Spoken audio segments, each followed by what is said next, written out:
안녕하세요. 연변생활 연추현 변호사입니다. 오늘은 제가 형법에 대해서 좀 말씀드리고자 합니다. 오늘은 윤창호법 위헌 결정에 대해서 좀 말씀드리려고 하는데요. 사실은 제가 그동안 연변생각에서 공정거래법을 많이 말씀드렸잖아요. 그건 제가 경기도에 있을 때 공정경제과에 근무하면서 개인 변호사 중에서는 공정거래법 분야에 대해서 특별히 공부를 많이 했기 때문에 이 부분에 대해서 모르시는 분들 많은데 좀 정보를 제공해 드려야겠다 생각해서 많이 말했는데, 사실은 저는 대한변협에서 인정한 형사법 전문 변호사입니다. 먼저 이번 시간에는 윤창호법 위헌 결정의 내용, 의미 좀 알아두시면, 그냥 재미삼아 알아두시면 좋을 것 같아서 한번 설명을 드리고자 합니다. 들어도 보셨죠? 윤창호법 뭐였냐면, 애초 2018년에 그 음주운전 차량에 횡단보도에 서 있던 그 윤창호 씨가 치여서 사망하는 사건이 발생하면서 우리나라에서 음주운전이 굉장히 많이 일어나는데 너무 처벌이 경하다, 이런 사회적 흐름이 생기면서 법률이 굉장히 강화돼서 음주운전이 2회 이상이 되는 경우에 처벌을 강화하는 형태로 법을 개정합니다. 그런데 이게 작년에 위헌 결정을 받게 되었죠. 그러면서 여러 가지 이제 재심도 해야 되고, 현재 사건 중인 경우에 대해서도 변경을 해야 되는 이런 사례들이 발생하고 있습니다.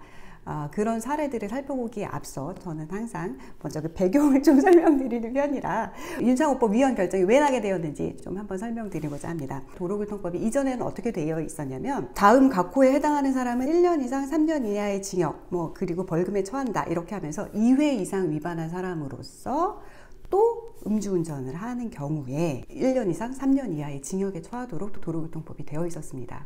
그런데 법이 이제 대폭 강화가 되면서 2번만 되면 2년 이상 5년 이하, 형도 무거워지고 횟수도 줄어들게 되는 그런 상태가 되었죠. 그래서 실질적으로 법원에서는 어떻게 하고 있었냐면, 2번 정도까지는 벌금, 집행유예가 가능하지만 3회차가 되면 거의 구속되는 경우가 많이 생기는 이런 형태로 도로교통법 위반 음주운전이 처리가 되고 있었습니다. 그러니까 횟수가 확 줄었죠. 작년 이제 11월 30일 날 위헌 결정이 나면서 어떻게 결정이 났냐면, 주요한 내용을 좀 설명드릴까 합니다. 책임과 형벌 간 비례의 원칙에 위반한다는 게 위헌 결정의 주요한 이유입니다. 이거는 근데 일반인들이 많이 음주운전은 중하게 처벌해야 되잖아, 그거랑 약간 틀려. 디테일하게 말씀드리면, 중하게 처벌하는 것을 반대하자는 취지는 아니니까 좀 설명을 드리면, 첫 번째는 과거 음주운전 행위와 현재 이번 음주운전 행위 간격에 시간적 제한이 없다는 거예요. 음주운전 행위가 10년 이전에 발생한 경우에 준법의식이 행위에서 법 위반을 한 것도 아니고 계속적으로 재범 한 2번 범했다는 것이 그렇게 중하게 처벌해야 할 정도로 반복적인 위법 행위에 해당한다고 볼 수 있는지. 왜냐하면 한 번 위반한 경우에는 지금 도로교통법상의 처벌이 2년 이상 5년 이하에 해당하려면 굉장히 많이 술이 취해야 되는 거거든요. 근데 윤창호법으로 도로교통법 개정되면서는 음주 수치와 관계없이 2회 이상인 경우에 2년 이상의 징역, 그러니까 장량 감경이 이루어져도 1년 이상의 징역이 이루어지는 형태인데, 이거는 사실 형법상 굉장히 좀 중한 처벌에 해당하기도 해요. 피해자가 없는 경우라고 하더라도 이렇게 처벌되니까. 그런데 10년 이상 전에 했다 그러면 이건 완전히 과거와 단절된 건데, 특히 우리 형법에서 시효라는 거 들어보셨죠? 공소시효도 있고, 아예 기소가 제기가 안 되고 오래 지나면 발견돼도 이제 기소를 못해서 처벌을 못하는 경우가 있잖아요. 그리고 옛날에 범죄를 범해가지고 벌금을 냈다거나 아니면 징역을 사하신 분들도 계시잖아요.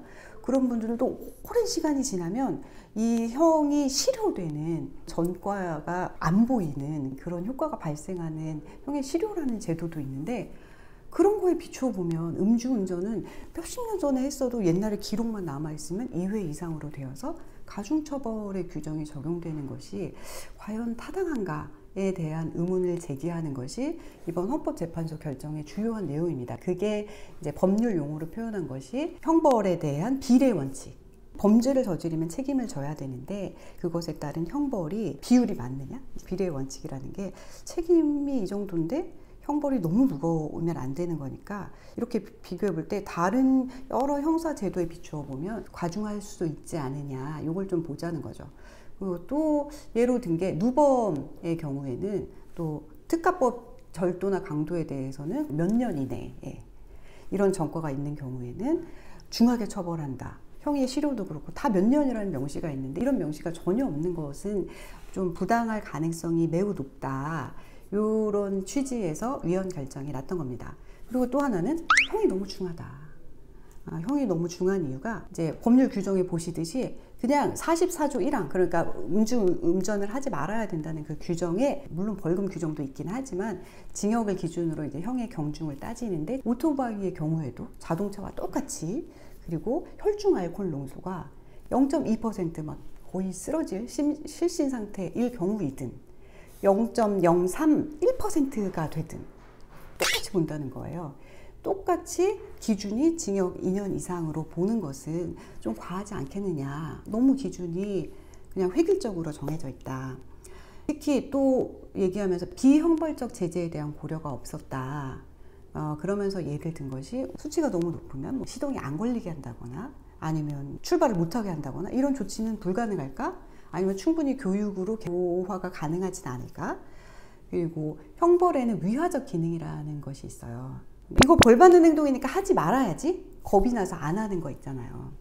그런데 음주운전에 대해서 이렇게 너무 과중하게 벌을 많이 주면 처음에는 그 처벌받는 것이 무서워서 이걸 피하게 되지만 나중에는 궁극적으로는 형벌 받는 것에 대해서 무감각해진다는 거, 면역성이 약화된다, 중벌에 대해서 면역성이 약화된다 이런 표현을 썼는데 그래서 결국은 형벌의 강화는 최후의 수단이어야 되고 혹시 비범죄적으로, 비형벌적으로 이 음주운전을 막는 방법이 없는지에 대해서 충분히 고려하였는지에 대해서 의문을 제기하면서 이건 좀 과중하다라고 해서 위헌의 결정을 내리게 되었습니다. 위헌 결정이 내려지면서 많은 분들이 나의 사건도 좀 경하여질 수 있을까? 라는 생각을 많이 하시고 바라보시는데 이 2번 이상이 없어도 사실 혈중 알코올 농도가 0.2% 이상인 사람은 2년 이상이에요. 그 자체로.